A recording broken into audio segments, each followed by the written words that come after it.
I'm Sarah Jackson, and this is Internal Comms Pro, the podcast. We're getting the gears turning as we talk to the experts on our ever-changing world of internal communications. This season, we're shifting the mindset. There's really no single formula. Sarah, I can't say if you're a healthcare organization in Kentucky and you've got 1,000 employees, then turn to Chapter 6. It's not like that. Winston Churchill famously said, never waste a good crisis.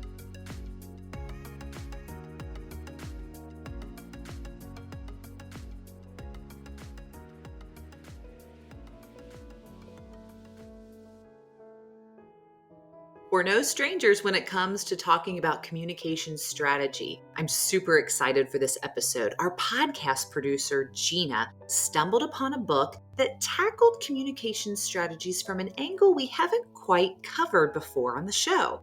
In this episode, we're talking with award-winning speaker and advisor Phil Simon on his latest book titled Reimagining Collaboration: Slack, Microsoft Teams, Zoom, and the Post-COVID World of Work. Now, I'm sure you're thinking, Sarah, we already use these tools at work, and we have been since COVID started. What more could we possibly know about them? Well, Phil has the answers in his latest book. Let's jump in. My name is Phil Simon. I write and speak. My latest book is Reimagining Collaboration: Slack, Microsoft Teams, Zoom, and the Post-COVID World of Work. Well, I cannot wait to get into this. I'm super excited whenever we come across a wonderful reading for our listeners. Before, though, we get into all of that, can we just sort of get your backstory of how did you get into this amazing world of employee communications? Oh gosh, where to begin? My master's degree is in labor relations. And when I graduated from Cornell a million years ago, I started working in HR. So I think that was the first time that I really got exposed to the inner workings of employee communication. And then that stayed with me because regardless of whatever way my career went, whether I was a college professor at Arizona State or whether I was helping organizations implement enterprise technology, you'd have to communicate what you were doing. So I started writing and speaking about this stuff. My previous two books, Sarah, were Slack for Dummies and Zoom for Dummies. And while writing the latter, it occurred to me that they had much more in common than people realized. People think about Slack as an email replacement, email 2.0, and Zoom as Skype 2.0, and Microsoft Teams is somewhere in between. In point of fact, you can do so much more with those tools. And to the extent that we weren't going back to Monday through Friday, 9 to 5, anytime soon, if not forever, it just was obvious to me that there was a big idea brimming and it had to come out. So I wound up cranking that one out not long after Zoom for Dummies dropped. Well, and I love the title of the book, to this reimagining concept, I think is interesting and so empowering, I think, for this industry, because so often, before COVID, it sort of felt like when I would talk to our listeners that they had all these shackles on, and then boom, COVID hits, and now it's like, get the job done, right? So it feels like this is such perfect timing of a publication like this so that they can, again, have the freedom to kind of reimagine what that was like. So talk to me about what the Slack and Microsoft Teams and all that was before, and then does the book help walk the listener through kind of the process to reimagine collaboration? Is it, hey, this is how it could be? Talk to me about what's the journey that they're going to embark upon when they read this story. There's really no single formula. Sarah, I can't say if you're a healthcare organization in Kentucky and you've got 1,000 employees, then turn to Chapter 6. It's not like that. Winston Churchill famously said, never waste a good crisis. Found it very interesting when, before Delta, people wanted to go back to work. They, in many ways, didn't want to go back to the previous world.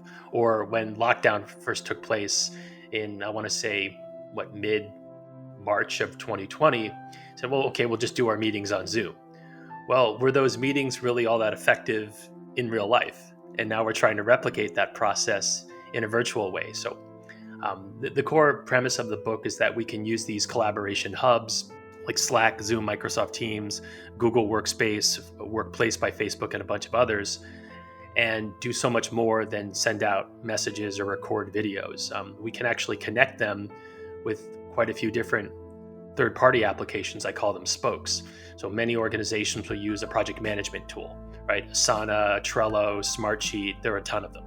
Well, you can actually, without any technical skill at all, connect those two together, and you create this holistic entity, this gestalt, which does a number of important things. For example, it eliminates the need of looking for things in multiple places. I was actually at a conference, real world, mind you, about a month ago, and I sat down with some folks and we were talking, and I asked them how it was going, and they said, "Oh, I spend all my time trying to find documents." And it turns out that that's actually a fairly common occurrence. Asana dropped some research a few months ago. According to a survey, employees spent on average about 30% of their time doing what they call work about work. It's scheduling, it's trying to find a document, it's coordination. Well, is it any wonder that so many workers are burned out? Is it any wonder that the Great Resignation is taking place? And Microsoft has also done some interesting research with a company called Beasley. And according to their numbers, something like 41% of employees feel that they're constantly getting pinged from different applications and multitasking. That doesn't need to be the case. And if I geek out for a minute, the idea about keeping all of your organization's decisions and knowledge and communications in a single corpus is fascinating, right? So if you're the head of internal communication and you leave your organization, right, if you are only using email, then effectively all of that valuable correspondence, all those decisions die, right? Your inbox does not live past you. Whereas if you used a hub, you are just a deactivated employee. But I can look up what Sarah said 2 weeks ago, right, when I wasn't with the company. I'm not bombarding employees with 37 emails when they start and already starting off on that negative, in that negative way. And then if I go a step further, having all that information in one place, if you throw on artificial intelligence and machine learning, means that we'll be able to answer questions we didn't even think about asking. So, for example, is an employee starting to tune out because she's not responding as much to messages? Are the white guys crowding out the conversation? Not everyone else is getting a chance to speak. So there's so much power in these tools that I think Sarah got lost in the fact that I'd written a couple of dummies guides, and I really felt compelled to get this thing out there. And fortunately, the response has been pretty positive. Well, there's so many things you just said. So it is blowing my mind. The first thing that I need to point out to the listener is your stat, because we're always trying to find where are places where we can show true ROI. And when you say things like 30% of people are spending their time looking for things, this is a moment, listener, where this is a data point that you can use to say, by doing reimagining collaboration and using this sort of hub and spokes, which I want to get into it, saved our employees X amount of time, which then saved this amount of money to the business. Like, this is direct value. So reimagining collaboration has true ROI, which I love that stat. The second thing you talk about is this really is a way, internal communicators now they're not just in charge of communication. It's really this employee experience. And when I hear you talking about pulling all these things together, what a wonderful way to enhance that experience, because the employee is used to kind of these consumer grade apps. And if they aren't smart and they aren't all working together, they don't have tolerance for this anymore. So what an opportunity there lies for that internal communicator to utilize the information, that you present in the book, to enhance the employee experience and to generate that ROI in real dollars, to lower the percentage of time that they are, using to find all this stuff. I love this so much. Yeah, imagine when you get a new phone, Sarah, and you download the Netflix app, right? But you log in, and guess what? All of your history is there, right? If you use that same phone to download the Amazon app, all of your purchase history is there. So all these things are connected, right? If you're an Apple aficionado, as I am, one of the reasons that we pay far too much for our products is that this stuff all talks to each other. There's absolutely no reason that you can't do the same with some of the tools that I talk about in the book. And some people, when I say that, get a little queasy. Oh, I don't want to have to call IT. I don't want to learn how to program. You don't need to do that. If you can install an app on your phone, then you could absolutely take advantage of these integrations. So does the internal communicator then think about to execute this, is Slack their hub, or you're saying, hey, you need to pick a hub and drive everything to that? The latter, my personal preference in Slack, there's a reason that Salesforce paid $28 billion for it a year ago. It's incredibly useful, but I will use Teams. I will use some of the other tools that I mentioned in the book. But you're absolutely right, as I'm fond of saying, pick a lane. Typically, when you've got a bunch of people using a bunch of different tools, no one wants to learn the other person's because implicitly they're letting somebody else win. Plus, you've got your information split among different hubs, and it's just going to take more time for people to find the information, right? Just to try to remember that Sarah is a Microsoft Teams person, and I have to go to Slack or Basecamp or Google Chat to look for Elaine or Kramer, as I'm a big Seinfeld fan. I unfortunately have to do that because as a freelancer, I can't very well tell a large organization you have to buy a Slack license to work with me. And sometimes internal IT gets in the way, and that's a whole problem. So unfortunately, don't learn from me. I mean, the reason that I pick up these tools very quickly is that I use them and all these software vendors steal from each other. So just as an example, one of my favorite Slack apps is called Donut.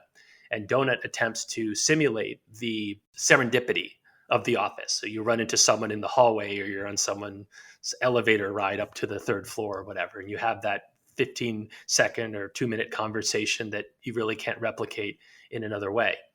Well, Donut will randomly pair you with folks. And I thought, oh, that's really neat. And I've tried it out, and I reference a few companies in the book that have had a lot of success using it. Well, no surprise that Google basically has the same thing with Google Workspace. So, but yes, there are instances in which you might say, look, for us, this is a deal breaker, right? We pay for Microsoft. It throws in Teams. It's not as good as Slack, but we need to pick one, and it's hard to compete with free. But it's very difficult for an organization. I mean, there are tools out there like Mio's one that will attempt to stitch together different hubs.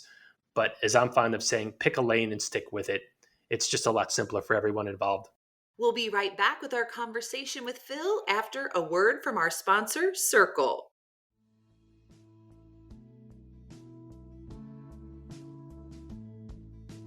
The phrase digital employee experience is on every executive's radar since the work from home shift. But engaging employees isn't as simple as adding an app or posting more frequently on employee social. It's about meeting your employees where they are with the information they need and the stories they want.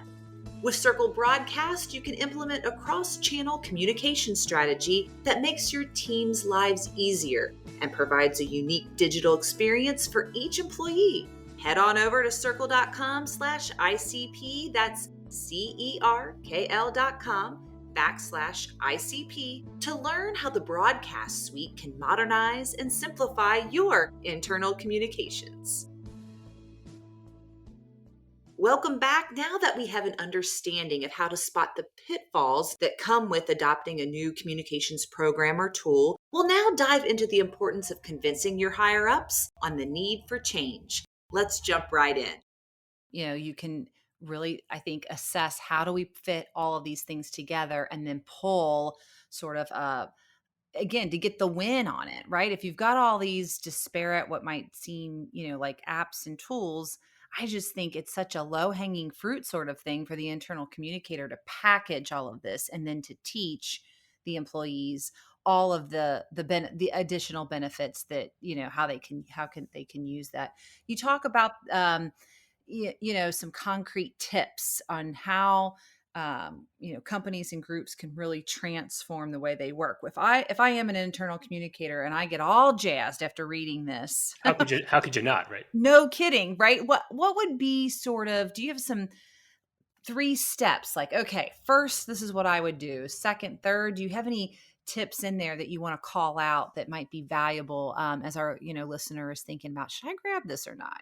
All right, let's start with picking a hub. And then, second, let's invest in employee training. About a year ago, I was speaking with a healthcare organization about some internal Zoom training. Zoom can do so much more and do simple video calls. It's a 400-page book, and um, it could have been a lot longer. And after some back and forth, the executive just landed on, you know what, we'll just buy a few copies of the book. And I said to myself, I'm not going to stop you from doing that. But if you think that nurses in the middle of a pandemic coming off of a 12-hour shift are going to kick off their shoes, lean back, pop a glass of bottle of wine and read Zoom for Dummies, you're out of your mind. I'm not Danielle Steele, right? So I think it's important for management to invest in training. Your job should be to learn. The reason that I was able to learn Slack and Zoom so quickly is that was basically my job. A publisher paid me to write those books. And I wound up getting into the weeds. I understand that it can be difficult for folks, but unless you're going to invest in employee training, it's, I think, very presumptuous to assume that employees will pick all this up by themselves. And just to finish your question with the third step, I believe that it's imperative to enforce accountability, right? It's not acceptable to let VP of blah, blah, blah off because he's just mid 50s and he doesn't do tech, right? Think about the message that you're sending to everyone underneath that employee or to colleagues, right? He's special. Remember, these are collaboration and communication hubs. You don't communicate with yourself unless you've got a split personality. You don't collaborate with yourself. You collaborate with others.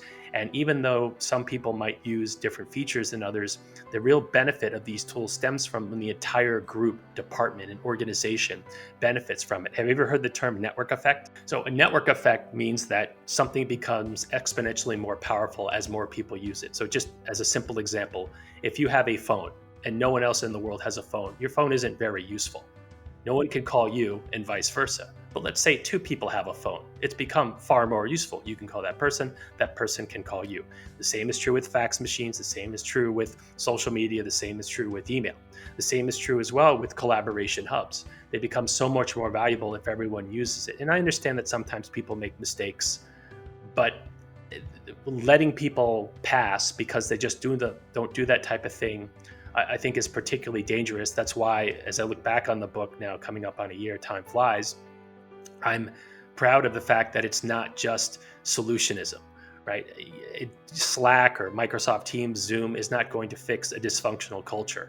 A lot of the news lately around Apple and Netflix and some of the employee disgruntlement stems from using these tools. And a tool like Slack or Microsoft Teams can absolutely make things more transparent. So that might discourage some executives from rolling it out. But I would argue, kind of like going to the doctor, it's better to know than not know, right? If I've got a disease, if I broke my ankle, I'd want to know about it before I go, you know what, let me just go for my run anyway. I'll tough it out. Do you offer ideas on adoption? I mean, if I'm trying to do this, how can I, as the internal communicator, empower the powers that be to get adoption, particularly from the C-suite on this sort of concept or tool? Or you offer any tips on that? Yeah, at a high level, Sarah, there are three ways to do that. One is what's historically happened. Larger organizations in this era of BYOD, or bring your own device, or what some people call shadow IT. So bottom up, there's a group of coders or group of marketing folks, whatever, that just use it internally. And it's not necessarily illegal or not sanctioned, but it's kind of under the radar. The second way is to do it top down. There's an example in the book of the company OfferUp that was using Slack in a pretty limited way until the new CEO came in and said 4 or 5 years ago, okay, this tool is amazing. Stop using email and other tools for internal communication. We're going all in on Slack. And then everyone else fell into line because it came from down high. The other way that I'll describe is what I call middle out, and it's sort of a hybrid between the two. You might see the marketing department use it, and then that sort of migrates laterally to HR or finance or something, sort of going up and down at the same time. So I very much believe in making it a practical book and not just theoretical. But this idea that we can do it all at once may be really challenging for folks, particularly since we're talking about changing long established habits. Email's been around for 50 years and certainly prevalent in the corporate world for 25 years. And as I've learned many times in my career, people hate change. So getting someone to use a new tool, it can be particularly challenging. It's not unlike using simpler language, right? The jargon is so rife in many organizations.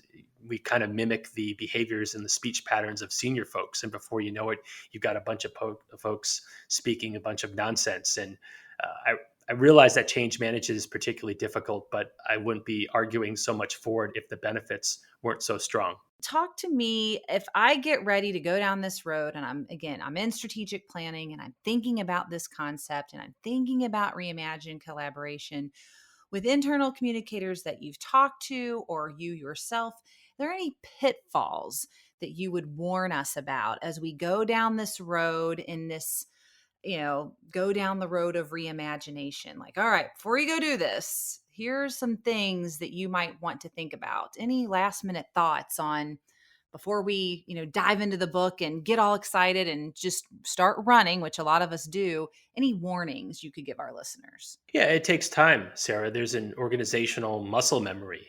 One of the reasons that there is no big flow chart in the book for do this, then do that, then do this again, is that organizations have different cultures. They've got different experiences with collaboration tools and new technologies and change management, right? And different financial regulations, different countries and cultures, and all this stuff. So it's imperative to understand that. Now, I will also say that if you look at some of the companies that didn't miss a beat when the pandemic hit, it's a little unrealistic to compare yourselves to them, at least at first. Companies like GitLab or Automatic, the company behind WordPress, or Basecamp, they were already working in a largely distributed fashion before. So the pandemic for them didn't change anything. That's a lot different than the stereotypical stodgy law firm, right? Where everyone was in, no one left at 5 o'clock, everything was done in person, everyone used email. I was just talking the other day to a friend of mine who left a law firm to join a cryptocurrency startup. And when I asked her about the culture differences, she just laughed and said how if she tried to use email, people would look at her funny. Whereas in her previous job at the law firm, if she tried to bring up Slack, they would have probably fired her or at least laughed at her. So I think it was Buffett who said, culture eats strategy for breakfast, but you can build on early successes. You can, I think, get people to adopt these tools with the right training and the right mindset and the right expectation, particularly if you don't again, everyone makes a mistake, but if you're doing it in a consistent way, I really believe that the benefits are significant. And with regard to the term reimagining collaboration, last thing I'd call myself is a marketing expert, but after 11 books, hopefully I figured a few things out. I'll get Google alerts all the time for Google or Microsoft or Cisco using the phrase reimagining collaboration. And if it's on Twitter, I'll usually in a snarky way respond with, gosh, what a great title for a book.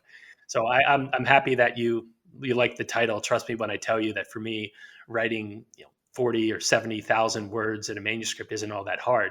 Finding the 12 words to encapsulate the book in an SEO friendly way without coming across as clunky and then throwing in a cover to boot, that is difficult. Well, you did an amazing job. We can't thank you enough. How do we get the book?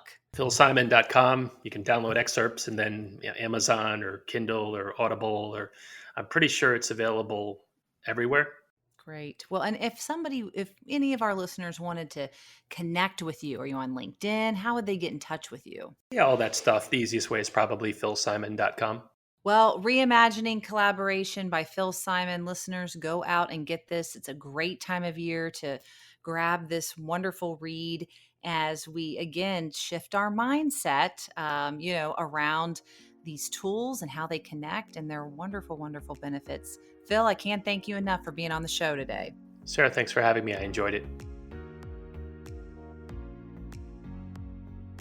Well, there you have it. You will love Phil's book. It will save you time and will give you great ideas on how to get the most out of your tools in 2022.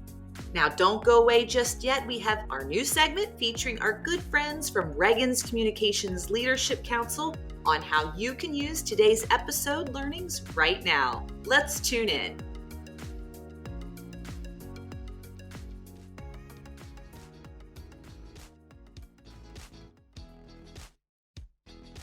Thank you so much for having us today. I'm Mandy Zaransky-Hurst, Chief Operating Officer and Head of Leadership Councils for Ragan Communications.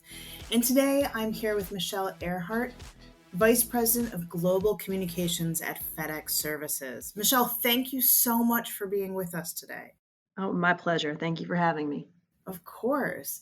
Michele, so today we're going to talk about comm strategy and strategic planning. I'd love if you could start by telling us a little bit about your role at Fedex. Sure. So I am over global communications for Fedex, and we really are, if you think about it, is connecting the 570,000 team members around the world.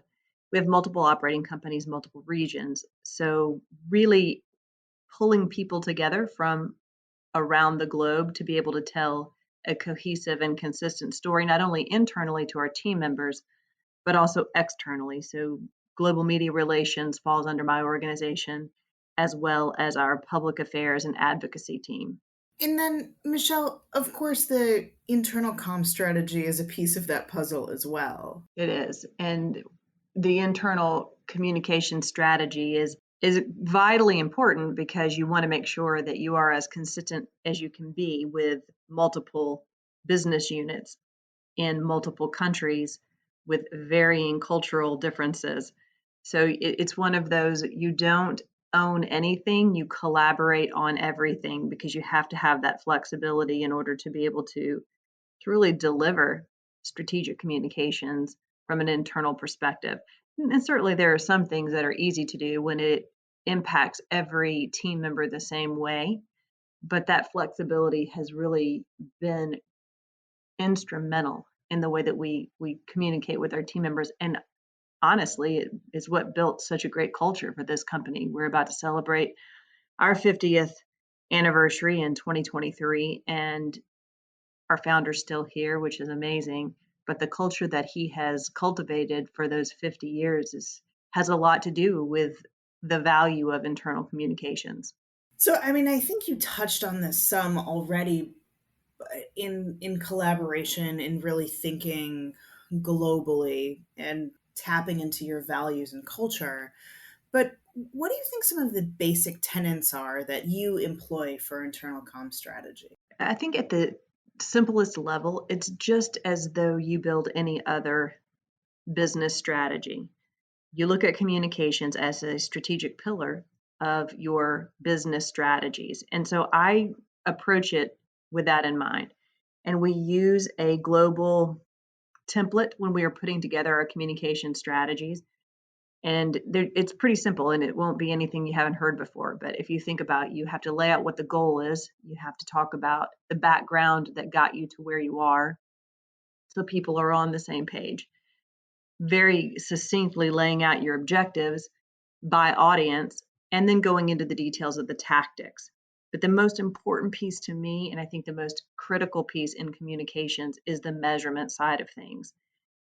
There is no strategy that you can get across the finish line if you can't measure it. We always say you can't do what you can't measure. And so communications is no different. And it's a little harder, as we all know, as communicators, it's not easy to put a measurement with your communications tactics, but there are things that you can do, that you can utilize creatively to make that happen. Maybe it's click-through rates, maybe it's open rates for your internal communications. What changes have you made as far as strategic tools or deployment or planning, given how much the last year and a half may have upended? And for FedEx, I imagine it's also been, in a weird way, a boon, where there's probably more deliveries now than ever before and more movement of cargo and packages. That is very true. We had the busiest year in the history of our company last year for obvious reasons. E-commerce, of course, boomed because we couldn't go to the store. There were so many shipments that came in the way of PPE. If we didn't do it, they wouldn't be delivered. Just some unprecedented partnerships too. You know, we often joke that UPS is our biggest rival, but they're also the best rival to have because we all have similar values, and we came together as a transportation industry and delivered vaccines, and we delivered PPE, and we did it together. We actually did our very first social media post where we had a UPS courier and a FedEx courier together. And it, you know, when you're working toward a common goal, all boats rise with the tide. And we saw a lot of that. It gave us an opportunity to think differently. And some of the things that we did to look at it a bit differently for FedEx was how we were communicating as a communications team. And an example would be, I took this role about 2 years ago, and from the moment I stepped foot into it, I wanted to do a global communications town hall, which sounds pretty easy to do. But when you have a handful of communicators literally located around the globe, it's very expensive to get everybody into one spot. It's also pretty assured that you're not going to have everyone be able to join for various reasons, vacations, personal travel, all of those things. And we were just looking at ways to try to do this global town hall. And every time we'd get close, there'd be something that would be a hurdle. But COVID was the great leveler in the sense that we were all at home. We were all in the same situation. And so we started being creative. Zoom was really just barely starting when COVID began. If you think about it, talk about a company that really grew during the pandemic. It's a platform like Zoom. So Zoom gave us the opportunity to think differently about how we came together as an organization. And I will tell you, we did it. It was easy, and we will never go back because the accessibility to be able to get together just made it more functional for a company the size and scope of FedEx. So Zoom was a big deal for us. The other thing we use a lot is Teams, and we started using it similarly as Zoom, where you could do smaller group video chats, but there's a lot of confidential conversations that happen within communication. We're usually at the tip of the sword when something good or bad happens, and a lot of it's confidential. So Teams gives us a platform to be able to work from the same document without having to share it via email. You can put it into a Teams space, and then you can limit who has access to it. So it really opened our eyes to the ability to do things faster and more nimbly and safer and more secure. Another technology tool that really changed things for us was Stormboard and other platforms like Stormboard that are like whiteboard technology. I think you've used them before at Ragan. But we had a reorg in the middle of all of this. Somehow we thought that was a fantastic idea to try to reorg in the middle of COVID. But to be honest, it was the best time to do it because we could actually get more people to be participating in it because of this storm board. You can't get that many people from that many places on the planet into one room for a finite period of time. So it just expanded the way we think of things and how we solve our own issues. And then the last one I'll mention, and this one was a big deal for us at the beginning of our fiscal year, which starts in June. And we wanted to do a global officer meeting, which we've done in the past. And again, goes back to what I talked about on a smaller scale for my comms team.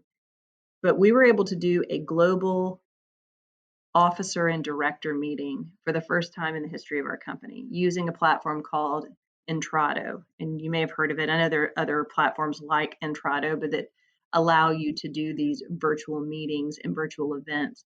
But to tell you that it was wildly successful, the data behind it to see who joined the platform, how long they stayed on the platform, how engaged they were,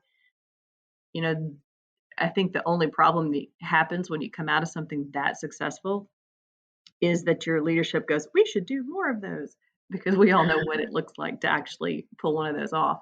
Thank you so much, Michele. I wrote down some of your biggest pieces of wisdom and advice, and there are really 4 of them that I have captured, plus some of the technology tools that you use. And the first being, you can't do what you don't measure. In order to put together comm strategy, you really need to know the business goals and listen for intent from leadership. A hackathon for business problems is a great way to both offer networking and bring people together in order to solve problems. And then some of the ways in which you've really made the last year and a half so remarkably successful is using Zoom, Teams, Stormboard, and Intrado. And Michele, you're an incredible leader, and I am always in such awe of what you share for the Communications Leadership Council and on this podcast today. Thank you so much for all that you have shared with our council members and with those who are listening on this podcast. I really appreciate it.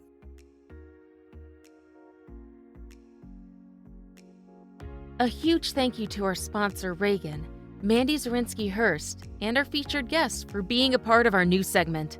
If you're interested in more information about Ragan's Communications Leadership Council, an exclusive membership for senior-level communicators and their entire communications teams, please go to commscouncil@ragan.com.